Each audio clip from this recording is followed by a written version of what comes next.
Ouais, c'est assez fou ce qu'on peut lire sur la libéralisation. T'imagines si genre, au niveau du Crous, l'État donnait de l'argent à des entreprises privées pour construire des logements et qu'à la fin, il n'en était même pas propriétaire?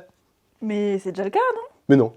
Bah si, Macron il a fait ça, c'est le programme Agir pour le logement. Le Crous est sous pression des pouvoirs publics. En effet, dans un précédent réel, nous avions rappelé l'importance du service public du Crous. Et comme les services publics de la santé ou de l'éducation, le Crous est victime de politiques libérales mises en place par le gouvernement. Et ça se passe en 3 étapes. Dans un premier temps, le gouvernement va massivement se désengager de ce service, il va le laisser se dépérir et laisser croître l'insatisfaction des usagers.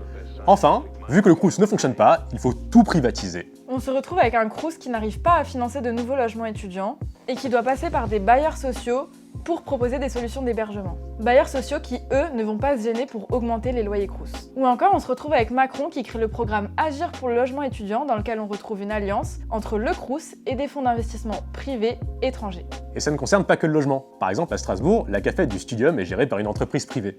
On passe 2 fois à la caisse. La construction est financée par de l'argent public, et lorsque l'on souhaite acheter un cookie, l'entreprise va se faire une marge dessus. Alors qu'en fait, dès le départ, on aurait pu juste avoir une cafette du Crous. Tout ça est le résultat de choix politiques. Les investissements sont faits sur du court terme, sans prendre en compte les besoins des usagers, et dans un souci de rentabilité d'acteurs privés. On se retrouve alors bien loin de la mission attendue d'un service public. Mais du coup, la solution c'est quoi? C'est de voter pour la liste AES et Union étudiante, contre Macron, l'extrême droite, pour un repas à 1 € pour toutes et tous et un revenu d'autonomie étudiante.